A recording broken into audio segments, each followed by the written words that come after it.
hope I made the right decision because 3 days ago, spur of the moment, I decided to get cheek fillers. I was there doing a 2-week follow-up on the Botox that I did, and right then and there, I decided to do cheek fillers. And unfortunately, this side right here, this side, got a little bit more swollen than this side. So let me go ahead and show it to you, and what do you think? Oh, geez, I can't smile that much still. This side does not look as swollen as it did 3 days ago. It was really bad. And I thought, oh my gosh, I did the wrong decision. I made a wrong decision to do this. But it's not as bad now. Right after, the first thought that came to my mind is I look like Maleficent. You know, Angelina Jolie, she played Maleficent in the movie Maleficent.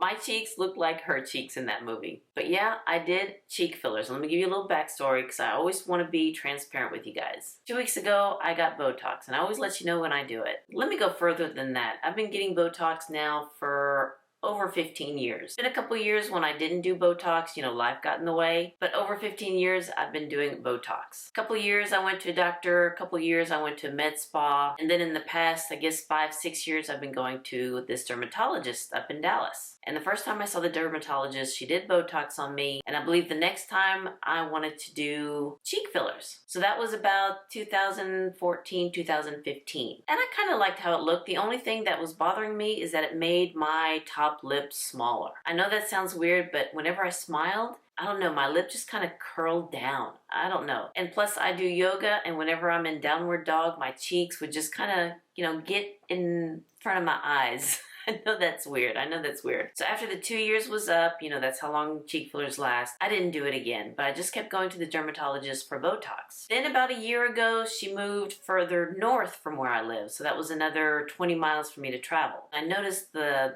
last 2 times I did Botox, especially on this side, this eyebrow was just a little bit higher. And I just didn't like that. I really didn't like that. So I wasn't happy with that. So then I decided to go back to the med spa that I've been going to before 2015. I can't remember the dates, but before that time. So then I went 2 weeks ago, 2.5 weeks ago to do Botox. And I really liked how she did it. It looks very subtle.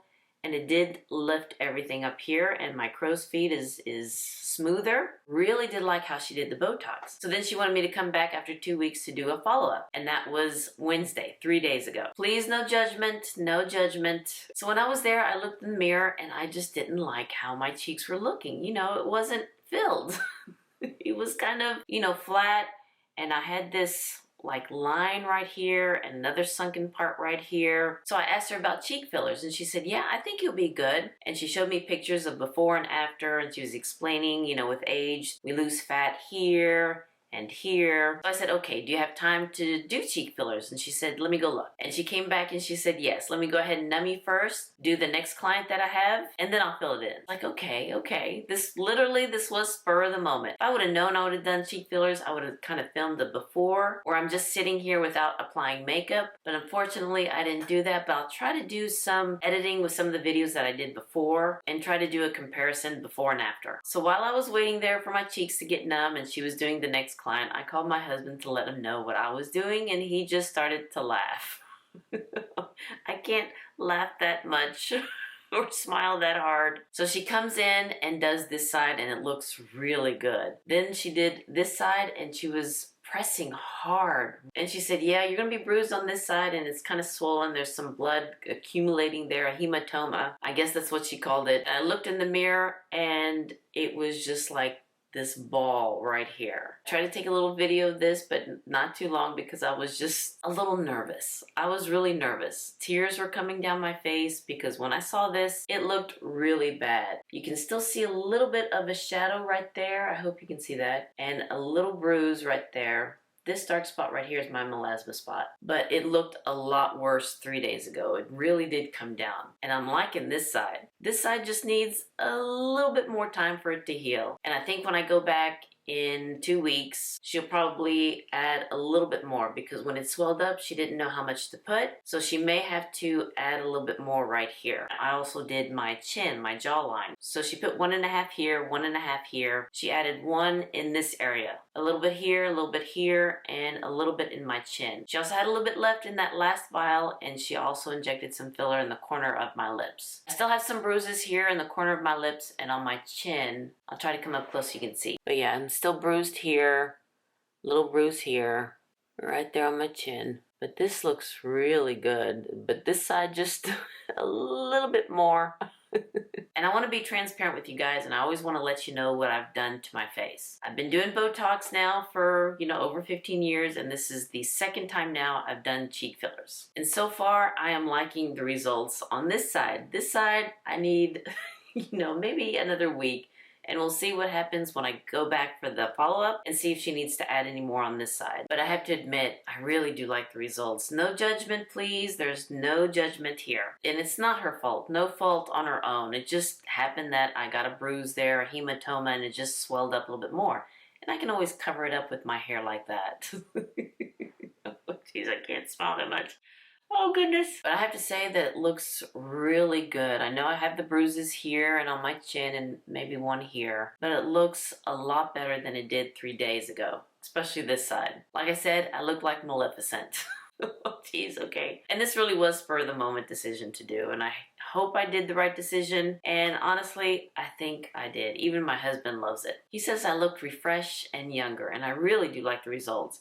Just waiting for this side to go down a little bit more, but this side looks really good. I'm really happy with it, and my chin too. She said she can add some to this wrinkle right here, but my husband loves this part of my chin. I said you can't touch that, but she did fill it here and kind of, extended my chin out a little bit more. So it's gonna be a couple of days since I can do another video with makeup because I can't really wash my face or scrub my face that well. And I've got the Pat McGrath 5-pan palettes here to do. I've got the new Chanel holiday collection. I've got the single shadows from Charlotte Tilbury that I want to do. I want to do favorite nude lipsticks, favorite foundations. Luckily, I did unbox the L'Occitane advent calendar, and I did that the day before I went in to do this. So that video will be up after this because I want to show you this video first. So you're going to see me all nice and plumped, and then the next video will be the L'Occitane. You'll see me kind of, my usual self, the before this. So this video will go up first in the L'Occitane unboxing, and then I'll start doing the other things that I have. I just need a couple more days so I can really cleanse my face after I put makeup on. And plus there's a lot of holes in my face from the needle, so I don't want to put anything makeup-y in those holes. Just kind of keep it all nice and clean. So yeah, this was a spur of the moment decision to do, and I hope it was a good one. And I have to say that it does look good. Minus, this part right here, the hematoma that I had, it was big. And even though this was a spur of the moment decision, I'm kind of really liking it. Minus this, but it looks really good. I look plumped. My chin is not as, sagging.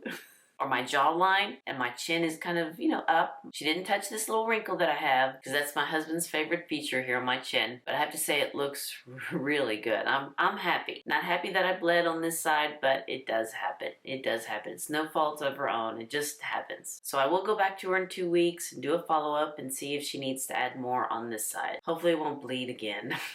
But I'm really happy with the results, and I can't wait to see what it looks like whenever I have makeup on. Can't wait to try the new makeup that I have. Try not to smile that big. Oh, and I forgot to mention what she used. She used Lift, not Restylane, or can't remember any other names of fillers that there are. But she used Lift, and I'm real happy with it. Honestly, right after this happened, I was like, what did I do to myself? What did I purposely do to myself? But they kept saying it will go down, just put ice on it and it will go down, and yeah, it has gone down. And this side too, and it looks really good, and I think it will keep going down. The swelling will keep going down. And again, no judgment. You need to keep this a happy place. Alright you guys, I hope you enjoyed this video of me showing you the cheek filler results and the jaws. I keep forgetting the jaws because that one was also a spur of the moment thing to do. Again, I hope you enjoyed this video, and if you did, please give me a thumbs up and hit that subscribe button so you can see more videos like this, hopefully with less swelling. And you all have a wonderful, wonderful day, and I'll see you next time. Bye-bye.